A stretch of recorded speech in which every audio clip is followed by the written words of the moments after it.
les anciens étaient prisonniers, il n'y en avait plus. Alors, il passe un camion qui est là, italien, puis après, on lui dit non, où est-ce que vous allez? Alors, il nous dit, oh, ben, je retourne du côté de Venise, à Trévise, par exemple. Alors, je dis, ben, est-ce qu'on peut monter? Parce que lui, il ne peut pas rester ici, il faut changer. Alors, on part, et on part. Attends. Alors, quand on arrive à Trévise, ça y est, la route, après, il y avait 4 à 5 heures, hein, par là, si c'est pas plus. On arrive là-bas, à Trévise, et là-bas, il y a les carabiniers qui nous arrivent. D'où est-ce que vous allez? Ben, on va à notre agent, on va aller à... Lui, il s'en va à Milan, moi je m'en vais à Com, c'est là où il y a ma caserne, quoi. D'abord, il faut que vous alliez au camp de concentration, parce que vous passez à l'interrogatoire, on ne va pas comme ça. Allez, suivez-nous, descendez.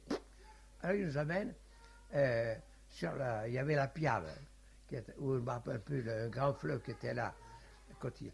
Et alors, je n'étais pas seul, il y a plein de soldats, d'Italiens qui revenaient d'être prisonniers, tu comprends? Ils étaient libérés, et ils étaient sur le parquet là, en attendant qu'on nous interroge pour savoir qu'est-ce que nous avons fait, qu'est-ce qui nous est arrivé.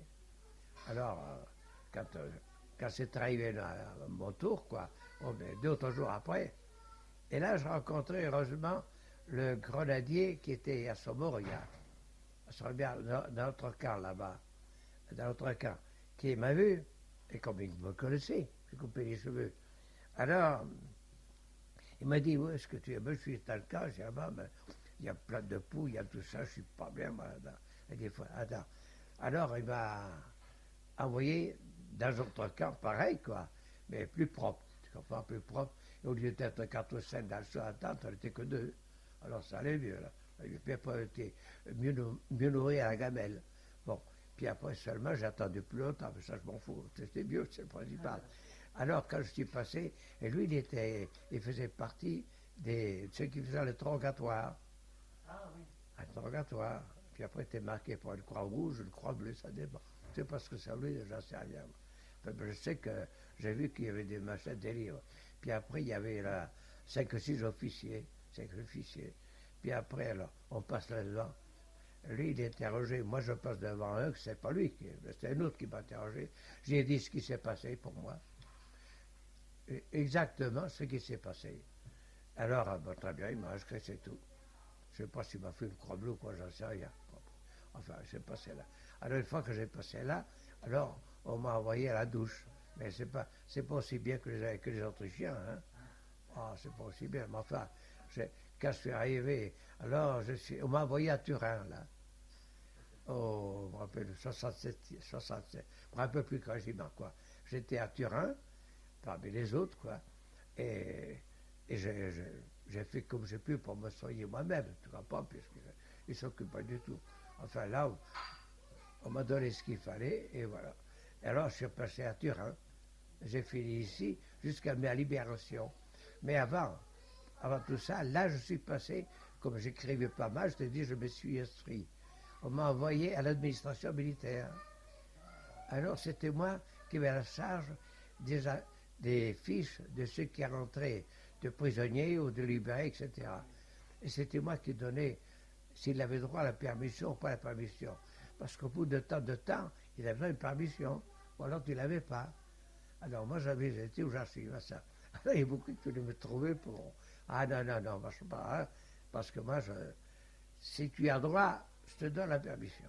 C'est-à-dire, je te donne le permis, mais tu passes au lieutenant pour la signature. Hein. Parce que là, ça ne marche pas. Bon, j'étais plusieurs, hein, mais moi, j'étais au service des rentrées et des sorties. Si tu rentres de permission et tu sors de permission. Et tous ceux qui révélaient les prisonniers, c'était pareil, c'était inscrit. Alors, c'était moi qui avais ça. Alors, je faisais mon boulot, quoi. Puis après, le matin, bonne heure, mais qu'est-ce qui veut aller à l'école de Stelio d'Ectelio? Alors, moi, je me suis présenté à Stelio d'Ectelio. Alors, le matin, on partait à 8 heures pour aller à l'école de la dactylo.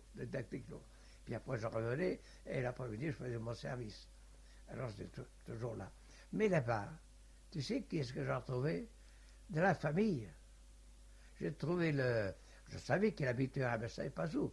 Mais là-bas, j'écris. On m'a dit, ben, il habite à tel quartier. quartier de l'Arsenal, près de la place, place on va appeler, il y avait une pièce, un petit château, la Castello, la Piazza Castello, c'est près de la caserne du 63e, près de la caserne.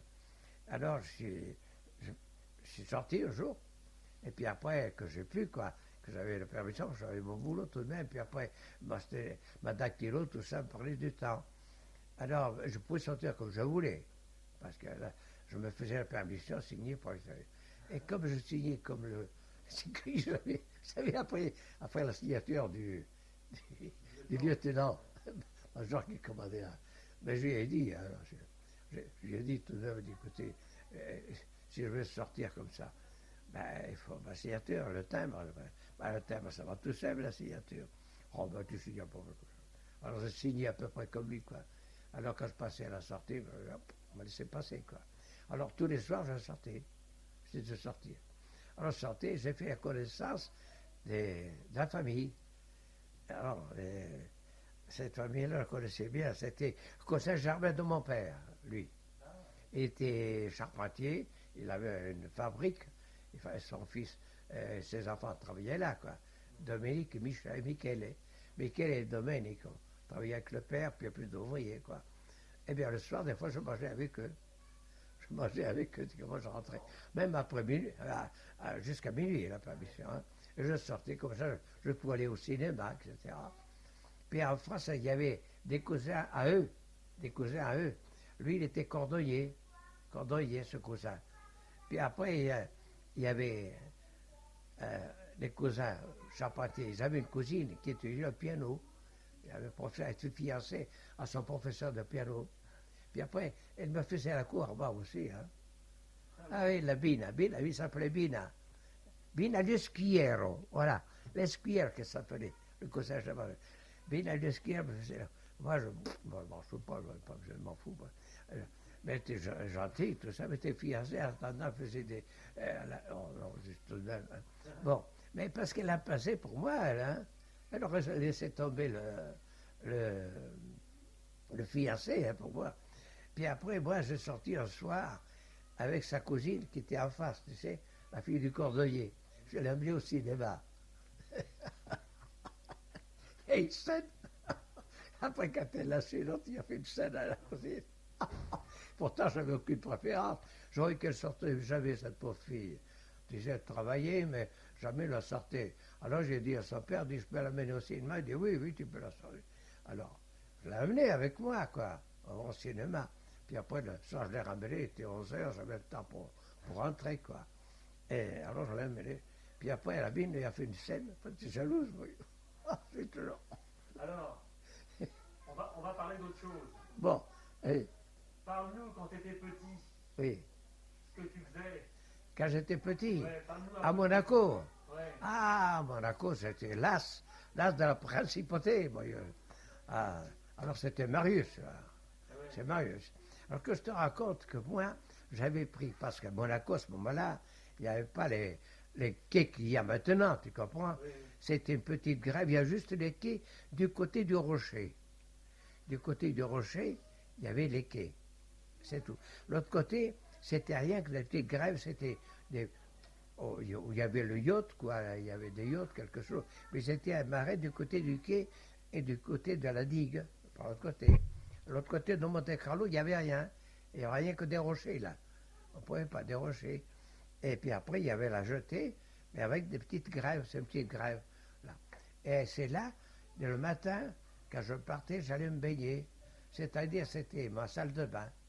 Alors, comme j'étais habité à la rue Caroline, et tout à fait le magasin où il y avait les magasins, les dames ménagères à ce moment-là, les dames ménagères, je crois bien que c'est comme ça, je sortais le boulevard de la Condamine et j'allais tout de suite me baigner. Alors là, ça marchait très bien, jusqu'au jour où on m'a fauché les sandales et ma chemise, parce que j'avais que ma chemise, hein. J'étais tout nu, hein. Alors c'était simple, je mettais ma chemise ici, je me baignais, ben, un jour, on m'a chauffé mes sandales et ma chemise. Alors là, j'ai reçu une rouste par ma mère. Alors je dis, qu'est-ce que je vais faire pour me baigner maintenant? Alors, ben, tant pis, je rentre avec ma chemise et mes sandales dans la mer. Bon, Mais le jour comment je me suis baladé comme ça tout nu, en accord, à 2 ans. Mais on me connaissait très bien partout. Et enfin, ça c'est un épisode de ma vie, c'était ma salle de bain. Je commençais à barbouiller, j'avais pas peur de la mer. Hein. Ben, alors je m'en allais, on m'appelait Marius, et tout le monde me connaissait. Parce que j'ai fait des choses extraordinaires. Alors, j'allais sur les quais, du côté où il y a les quais. Puis après, je regardais les pêcheurs, puis après, un peu plus loin, il y en avait qui se baignaient. Ils plongeaient. Moi, je disais, ben, je viens faire autant. Et moi, j'ai plongé. J'ai plongé, mais ils sont venus à mon secours, parce que moi, je m'armontais là-dedans, ben, je coulais. Alors, ils m'ont sorti, ils m'ont donné fessé pour me faire casser par été, j'en sais rien, quoi. Puis après, ils m'ont appelé, ils dit, allez, on va venir marier à son père. Mon père était coiffeur, lui, hein, et mon oncle aussi. Mais mon père était du côté installé de l'autre côté du rocher de Monaco. Tandis que mon oncle était installé comme coiffeur presque à la rue de la Gare, parce que la gare de Monaco il y avait 2 gares, Monaco et Monte-Carlo. Alors Monaco, au tournant là-dessous, il y avait le salon de mon oncle. Alors ils m'ont emmené à mon oncle, ils m'ont regardé, mon oncle. Mais ma tante était à la caisse, on ne voulait pas qu'on frappe, parce qu'elle m'aimait elle. Là, il faut laisser tranquille, Marius. Ben, c'était l'accident, bon, bref, ça s'est passé comme ça. Alors voilà un autre épisode encore, un autre épisode de ma vie de gauche. Un jour, j'ai eu la scarlatine. Il ne faut pas sortir. C'est enfermé. Moi, au bout de quelques jours, je commençais à me barber. Je ne sais pas, je suis posé. Je ne peux pas te raconter ce que je pensais. Mais tout de même, je monte sur le balcon. Il y a un balcon. Et puis après, je me jette du balcon pour sortir. J'étais sur le bord du balcon du premier étage. Je fais un plongeon parce qu'il faisait des opérations sur un tas de sable. Pour moi. Mais je me suis fendu le crâne ici tout de même, hein, sur le premier balcon. Alors on m'a ramassé. Okay. Alors que ma mère était affolée, parce que c'était maman qui s'occupait de moi. Mon père s'occupait de moi. Disons qu'on fait des belles, hein. Ah oui, mais j'ai reçu la rousse tout de même, parce que mon sang. Oui. Et pour faire tes besoins? Ah oui, pour mes besoins. Ah, ça c'était un autre épisode. Ça dure longtemps, ça. Oui, pour pas comme j'étais archivé tout ça, si j'avais mal envie de quartier, je me mettais derrière une porte et je comptais derrière la porte. Ça ne dirait pas d'une semaine, ça. Qu'est-ce que j'ai fait quoi? Enfin, j'ai perdu cette habitude. T'as été dehors? Mais j'avais 2 ans. Oui, après je faisais dehors, dans les coins. Ça y est, dans les bords des trottoirs. Mais pas sur le trottoir, hein, au bord. Pour ça, dans le caniveau. C'était bien élevé. Alors, que je te raconte un autre épisode. Alors, le matin, quand je me levais, hiver comme été, j'allais dans la rue. Puis après, je faisais le chemin de fer. Alors, pour faire le chemin de fer, il faut avoir des wagons. Alors, j'ai pris des boîtes de sardines que j'ai attachées l'une après l'autre. Et la grosse, c'était la locomotive, une grosse boîte, et puis devant. Et je me trimballais, ça faisait un raffut, tout ça. Et des fois, comme je sortais à 2 heures du matin, pas 2 heures du matin, à 6 heures, à peu près 6 heures, je me réveillais seul. J'ouvrais moi-même la porte et puis chez le camp. Et je prenais mes boîtes de sardines que je cachais dans un coin en bas, et je me trimballais. Et l'hiver, j'avais un capuchon. J'avais un capuchon, mais grand, pour que ça dure longtemps. Le capuchon, il venait presque aux pieds. Alors, tu vois, j'avais mon capuchon sur la tête, ça, on aurait dit, c'est qu'il se balade tout seul comme ça. Et puis, alors les autres, je me faire, mais ça n'a pas duré longtemps. 2 jours après, les gens, ils se levaient, ils me vidaient des sauts sur le crâne en bas. J'ai mon capuchon. Mais enfin, j'ai compris, il n'y a rien à faire. C'est embêtant, ça. Je ne savais pas comment faire. Alors, avec mon capuchon, tout ça, tu l'aurais dit, je ne sais pas, un truc qui se balade, tu ne voyais pas les pieds. Alors, je voulais, il faudrait, les boîtes de sardines, c'est pas bien, il faut que je me débrouille pour avoir des wagons. Pour avoir des wagons. Alors, tu sais que mon oncle habitait pas loin, quoi. Moi, Tu sais, de là-bas, je venais à pied parce que je trottais tout le temps. Hein. Oh, j'ai toujours trotté. Alors, on me connaissait, tiens, voilà Marius. Parce que je fais des fois l'âne, dans la rue comme ça. Je faisais l'âne, comme ça, je réveillais les gens. Alors, dans ma rue, je ne peux plus rien faire. Qu'est-ce que je vais faire? Alors, j'allais au salon de mon oncle, parce que mon père me donnait rien du tout. Des coups de pied dans le derrière, si vous voyez, il ne me saluait même pas. J'avais l'air de mendigo, moi, là-dedans. Mais bien penu, je m'en allais pieds nus avec une chemise tout le temps. Ah oui, parce qu'on me les fauchait. J'avais plus que la chemise, que je n'enlevais plus, et j'allais pieds nus. Alors, avec ma pèlerine, l'hiver, quand il faisait froid. Alors, je me mettais devant le salon de mon oncle Jacques, puis après, je restais là, planté. Je n'entrais pas, il était en face au salon. Et ma tante qui était à la caisse, vous voyez. Alors, il a appelé Jacques, on va lui donner quelque chose. Il dit, bah, tu ne vois pas, il est là-bas, c'est pour gosse. Alors, il sortait, mon oncle, il me donnait 2 sous. Avec 2 sous, j'avais 2 petits wagons, en ce moment, c'est pas cher. 2 petits wagons en tôle, tu sais comment c'est, 2 wagons. Alors, j'ai fait comme ça 2 ou 3 matins, j'ai eu la locomotive, le tender et 3 ou 4 wagons. Alors, je peux les attacher, alors, je peux faire, je peux faire. Alors, et un peu plus tard, Un peu plus tard, quand vous avez déménagé. ah, mais il y a eu des épisodes de Monaco encore. Ah bon, alors vas-y, vas-y. Ah, il n'y a pas que ça. Ils t'ont raconté ça. Il faut te dire que là-bas, c'est très connu, un gosse. Et j'ai été renversé par un charretier. J'ai passé sous les pieds du cheval du charretier. Comme ça. Mais c'est pas eux, ça, c'est ma faute. Renversé par un cycliste. Je t'ai dit que j'ai fait me noyer. Je suis tombé du 2e. Et alors, j'ai fait les charretiers, je les suivais. Ils allaient aux carrières en dessous d'Aise, là-bas. Il y avait les carrières de Monaco. Ils prenaient des pierres pour former les digues, pour faire tout ça, tu comprends, et construire des maisons. Alors, j'allais avec eux, je revenais le soir avec eux, mais ils avaient averti mon oncle tout de même en passant, quoi. Parce que j'allais avec eux, il y a l'affaire, quoi. Oh, ça a duré comme ça pendant 5-6 mois, quoi. Puis après, tu sais, le gosse, il change, quoi. Alors, là, cet épisode est fait, mais c'est comme de cette façon que Marius, moi, il me connaissait toujours. Et c'était pas mon nom, hein, mais ils m'ont mis ce nom-là, Marius, je ne sais pas pourquoi.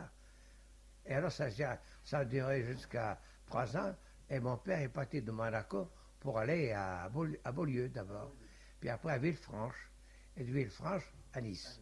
À Nice. C'est là, j'avais déjà 6-7 ans, tu comprends. Mais entre ça et ça, mon frère Popol est mort. Il est mort à Villefranche, lui. Et avec quel âge? Oh, il était petit, il devait avoir des croupes, il devait avoir 2 ou 3 ans, quoi. Ah, mais il est mort je crois que c'est à Beaulieu ou Villefranche, en fait, c'est un cours de route, quoi. Parce que moi, j'étais intéressé. Et partout, j'ai fait des blagues, partout où je passais. Hein. Donc, comme j'ai fait là-bas, c'était pareil. Et alors, arrivé à Nice, j'avais déjà 5-6 ans. Alors, on parle de me mettre à l'école, tu comprends. Et alors, moi, à l'école, j'étais l'ennemi de l'école. J'étais l'ami de la liberté. J'ai toujours été comme ça. Pour chanter, pour m'amuser, siffler, n'importe quoi. Alors, à Nice, c'est plus grand. C'était pas un petit patelin, ça. Enfin, ça fait rien. Je n'ai pas voulu à l'école. Jusqu'au jour, alors, de 6 ans, je me dis, tiens, je vais aller à l'école. Je dis, papa, je vais aller à l'école. Ah, tu te décides, ben, il est temps. Alors, ils vont le mettre à l'école communale. Ah oui. Et l'école communale, mon père travaillait à Vincent, à Saint-Barthélemy, et moi, j'allais à Saint-Maurice, à l'école. Il m'a amené où aller, et bien, mon frère, tout ça, ils sont passés par là. Mais après, ils sont allés à l'école de Foncaude, qu'on appelle. C'est une grande école. Moi, j'ai un petit, quoi. Mais ma soeur était grande, mais là-bas, il y avait déjà l'école pour les fillettes, mais pas là-haut. Alors, je suis allé à Saint-Maurice, tout ça, pendant 3 jours. Ça me plaisait, parce que là, avant de commencer à étudier ABCD, avec tout ça, quoi, moi, j'avais 6 ans, j'étais grand à côté des autres, quoi. Ouais. Alors, et on chantait des chansons, le remouleur, le machin, je me rappelle, enfin des chansons. Alors là, j'y allais, alors, carrément. Moi, je n'entendais que moi, parce que c'était pas de chant. Alors, Un beau jour, je ne sais pas ce qui me passe par la tête, je vais sortir à l'instituteur. Tu sais comment les gosses sont curieux. Je voulais enlever les. Ben, parce qu'à chaque étage, pour l'instituteur, ils avaient un sanitaire. Maintenant. Alors moi, je rentrais là, j'ouvre la porte. Il est en train de. Oh, il m'a fichu. Il m'a fait une correction. Et après, il va y aller. Et d'autres jours après, je ne sais pas si c'est ça ou ça, comme j'ai annonné Malma, ce qu'il veut dire, et bien moi, il prend la règle.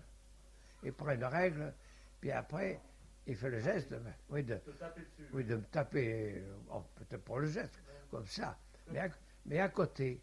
Alors, comme moi, j'avais peur qu'il me tape dessus, je me passe, parce qu'il tapait à côté, ben, il ne voulait pas. Il n'a pas fait exprès, mais je me penche. Alors, c'est mon oreille qui a pris un coup, il m'a décollé l'oreille un peu. Alors, j'ai saigné, il a fait comme il a pu.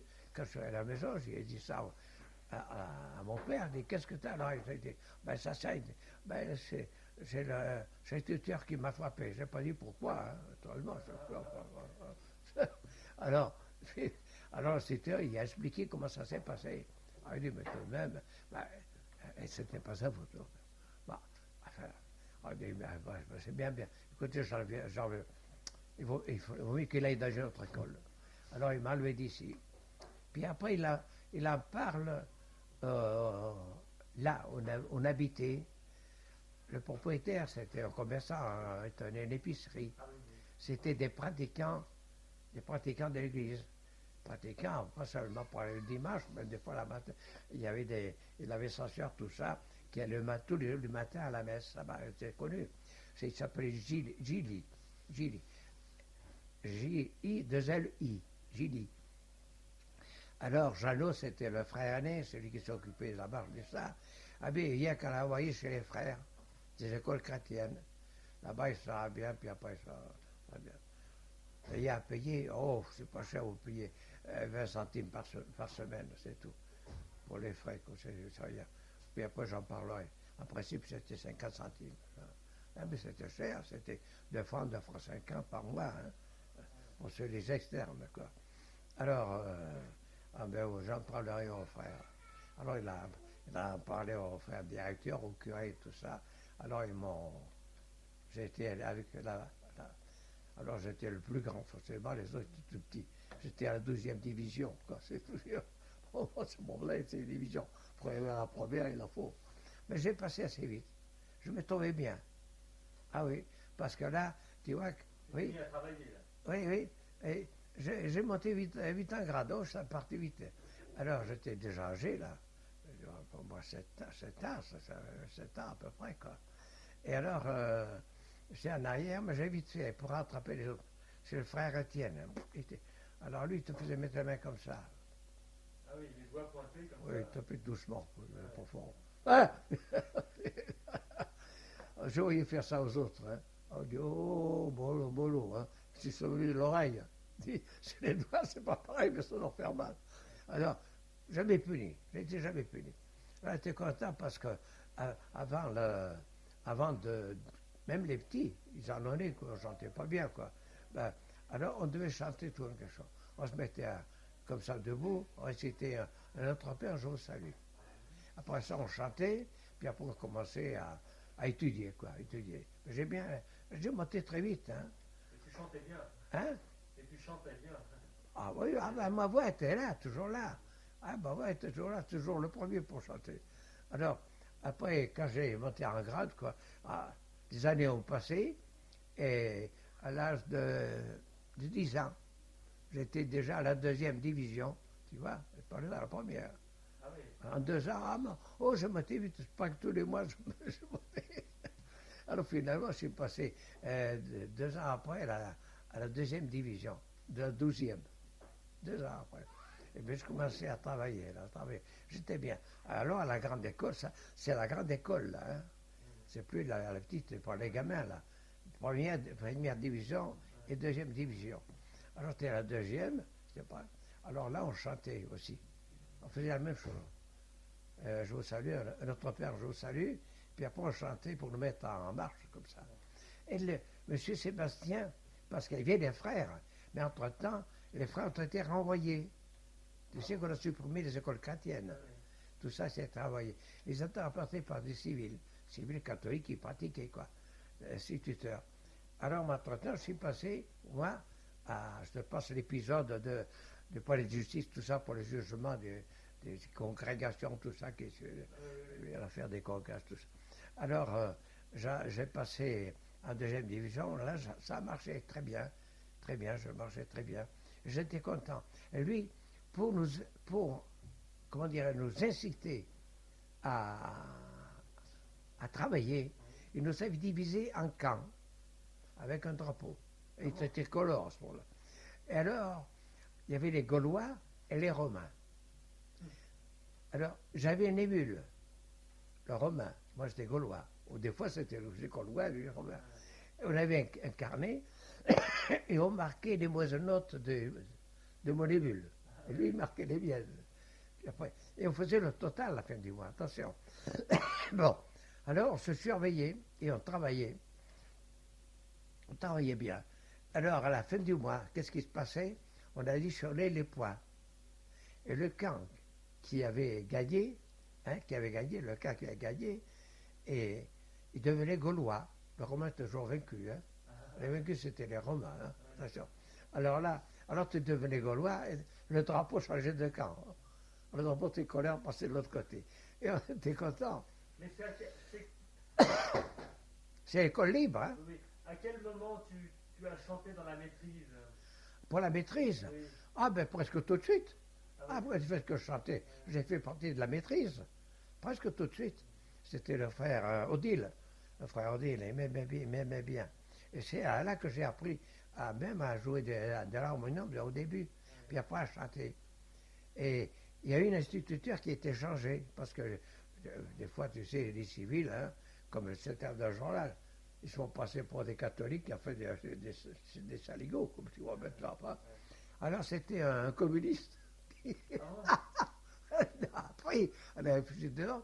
Et il a été remplacé par Gigou, oui. C'était de Narbonne au Carcassonne. Il jouait du hautbois très bien du hautbois. Et je me rappelle qu'un jour j'ai appris un centus que j'ai chanté à la tribune, accompagné à l'orgue. Parce que pour chanter, j'étais là, quand j'ai toujours premier. Ah oui, j'ai une voix extraordinaire. Alors, je chantais là, et j'ai touché, et bien ça a apparu dans le clocher de Saint-Barthélemy. Oui, dans le journal, quoi. Comment on appelle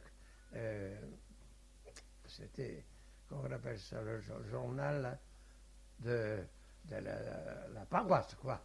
Oui, qui raconte tous les faits de ce qui se passe à la paroisse. Et tout ce qui se passait. Alors là-dessus, j'ai été marqué chaque fois que je chantais, j'avais mon nom dessus. Quand je chantais en solo, en solo. À la maîtrise, on était à peu près pas nombreux, on était une quarantaine.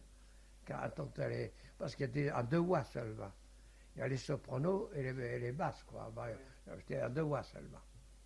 Mais il y en a qui chantaient bien. Je me rappelle, il y avait Costamagne, qui est devenu chanoine et curé de l'église Saint-Jean-Baptiste à Nice. Et pendant la guerre contre lui, elle était dans la Légion d'honneur de la mairie militaire, Costamagne. Il est mort depuis. Enfin, lui, il devait curé.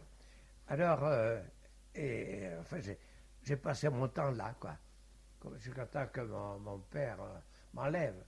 Et que, voilà, c'est la bêtise qu'il a fait.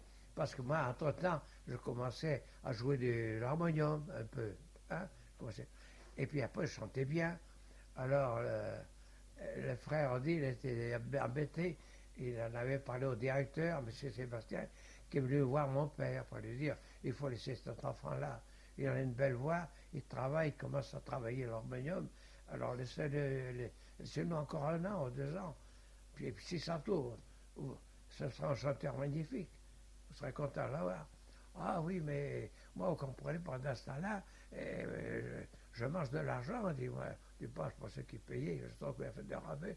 Bref, il m'a enlevé. Et voilà. Tandis que j'étais resté, ça serait passé différemment. Voilà. Alors, je m'ai enlevé, il m'a mis comme coiffeur. Je ne voulais pas faire coiffeur. Je voulais faire, alors, puisque c'est comme ça, moi, je ne travaille pas à la maison. Eh bien, tu feras, qu'est-ce que tu veux faire? Moi, j'aime bien être électricien mécanicien. Alors, il m'a envoyé dans la maison d'électricité pour apprendre l'électricité, quoi. Pour poser les machins, quoi, les lampes, tout ça. Alors là-dedans, j'essuyais. Puis après, il m'a enlevé. Il m'a fait tenter plus que finalement, j'étais obligé de faire le coiffeur. Mais je n'ai pas voulu travailler avec lui. J'ai toujours travaillé avec les autres. Ah oui. Ton oncle, ton oncle, Oui. lui, il aurait fait autrement. Ah oui, oui. J'étais bête. Parce que, tu vois, non, pas mon oncle, mais surtout ma tante Christine. Hein. Elle m'aimait beaucoup. Ah, elle m'aimait beaucoup, elle. Alors, ma tante Christine, puisque quand j'avais les vacances que je travaillais, j'allais toujours chez eux. Et c'est ma tante Christine qui s'occupait de moi, qui des fois m'achetait des chaussures ou m'habillait. Je trouvais que je n'étais pas bien. Et je ne sais pas pourquoi, elle m'a fait comme ça. Puis après, c'était qui me faisait les ongles. Et un jour, il m'a dit, tu es en deuil. Il dit, pourquoi en deuil? Je ne suis pas en deuil. Il dit, comment tu as les ongles tout sales, là, comme ça. Il faut nettoyer les ongles. Il ne faut pas que des gens comme ça. Si c'est comme ça, tu ne viens plus ici. Je faisais attention, on ne peut pas gratter les ongles. Elle était gentille. Elle m'aimait beaucoup, tante Christine. Je la regrette.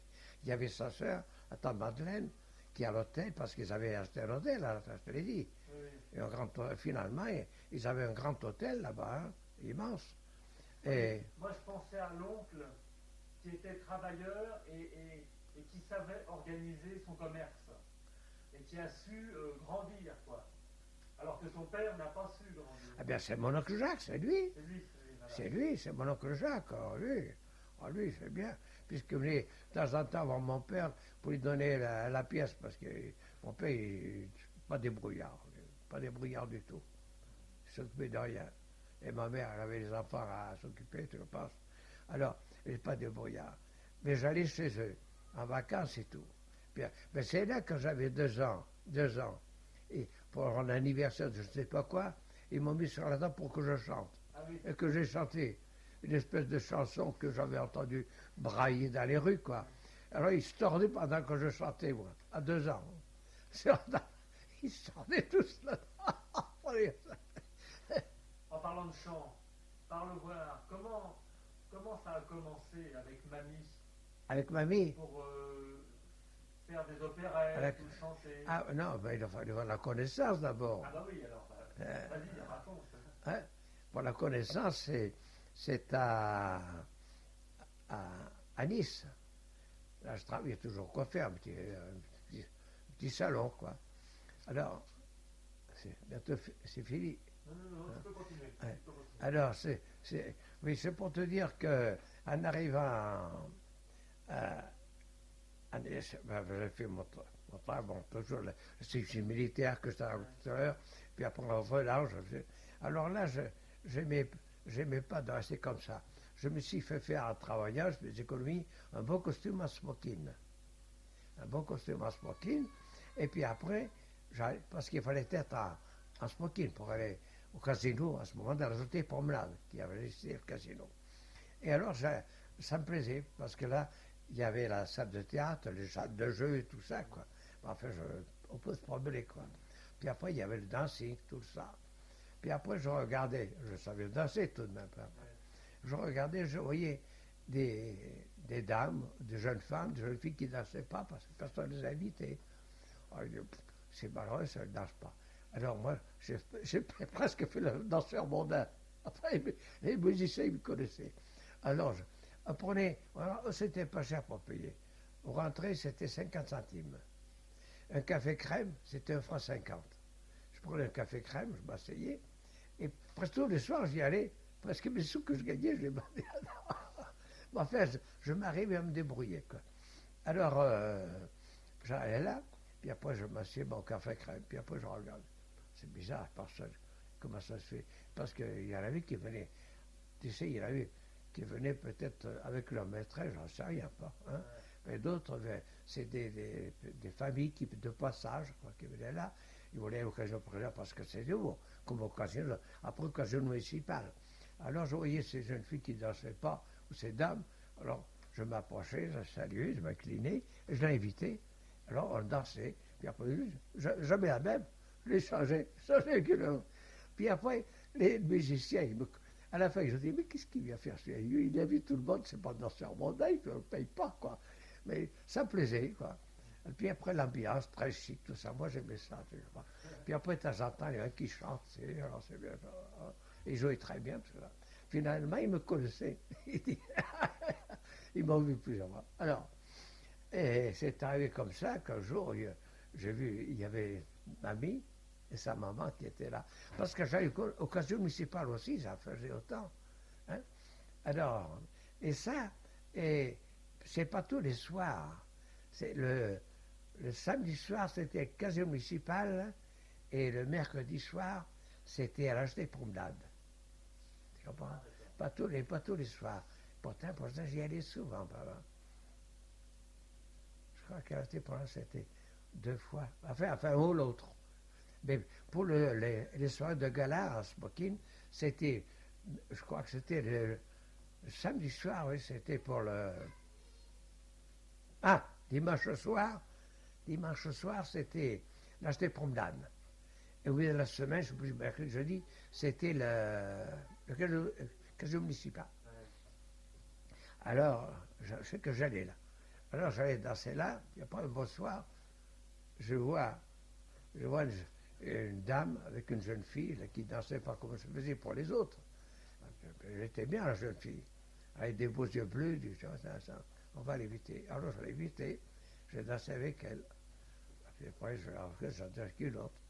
Puis après, j'ai vu qu'elle ne dansait pas encore, qu'elle n'était pas invitée. Parce qu'il y a des gens qui m'invitent. Un qui ne sait pas danser, t'es quand même ma vie, t'es souple, dansait bien. Alors, je l'ai invité une deuxième fois, puis une troisième fois. Alors, je dis, mais vous, souvent, tu sais aux causes, quoi. On dit, je viens pour le faire. Mais vous savez qu'au cas municipal, on danse aussi. Il y a la soirée de glace, c'est bien fréquenté. Alors, je dis, armez-vous, casino municipal.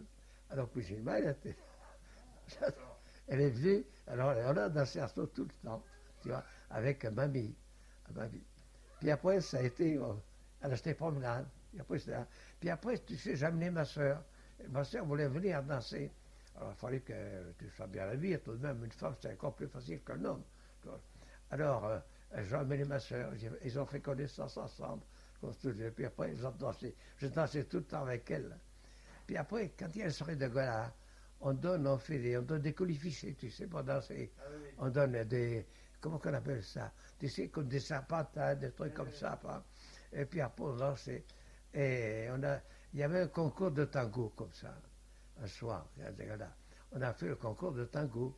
Puis après, on a gagné un petit machin en argent, tu sais, de poudrier. On a nommé ce gagnant. Il y en avait 2 qui ont le premier, le deuxième et le troisième prix. Il y avait 5 prix. Pas? Mais nous, on était 3e prix, c'est déjà pas mal. À nous 2, on avait ça le tango. Elle était contente comme tous, c'est ça. Puis après, c'est comme ça. Et au soir, et quand il lance un serpentin, il y a un serpentin qui nous allie complètement. Alors moi, j'ai dit, je voudrais que ce soit quelque chose de plus solide qui nous lie tous les deux. Tu vois? C'est une belle déclaration, ça. Hein? C'est une déclaration. Ouais, c'est une belle déclaration. Belle déclaration. Elle a dit, vraiment, vous voudriez désirer ça? Oh oui, je désire bien parce que c'est plus fort que moi, je sens que je suis pris, quoi. Je suis pris, je vous aime, quoi, tout en dansant comme ça. Alors c'est de là que c'est parti la connaissance de ma vie et de moi. On se fréquentait tout le temps. On a fait les fiançailles là-bas à Nice. Où ça? À Nice. À Nice. Oui. Alors, puis après on s'est connus, enfin après avec la maman, tout ça. Comment ça se fait c'est là que vous êtes connus qu'elle chantait, elle jouait du piano? Ah oui, parce qu'elles habitaient là, elles sont restées 15 jours de plus à cause de ça. Pas à cause de chant, parce qu'à l'hôtel Tarelli où elles étaient, il y avait un piano à queue. Et c'est là, une fois, j'ai chanté avec eux, après, quoi, bien après, quand j'étais fiancé. Alors, elles chantaient toutes les deux, mais alors, oui, il fallait voir. Je jouais très bien au piano, toutes les deux, elles chantaient toutes les deux ensemble. Alors, la maman faisait la soprano, et mamie faisait le ténor. Puis après. C'est le contraire. Hein? À l'hôtel? Oui, non, je croyais que c'était la maman qui faisait le ténor Oui, c'est ça. Et mamie la soprano. La maman, la grand-mère, quoi, l'arrière-grand-mère, Voilà, l'arrière. plus qu'encore, oui. C'est elle qui faisait la voix de ténor. Ah oui, d'accord. Et mamie faisait la soprano. Et elle chantait bien, elle jouait bien. Oh, ben, elle était professeure, elle, la grand-mère. Ouais, ouais, des professeurs. Professeur là-bas en Angleterre, comme elle connaissait très bien l'anglais. Connaissait deux langues, très bien, écrivait et tout. Ah non, elle était professeure là-bas, très nasse. Hein. Ah oui. Elle était, je ne sais pas, elle sortait du couvent d'Auxerre là-bas. Mais comme piano, elle était très forte.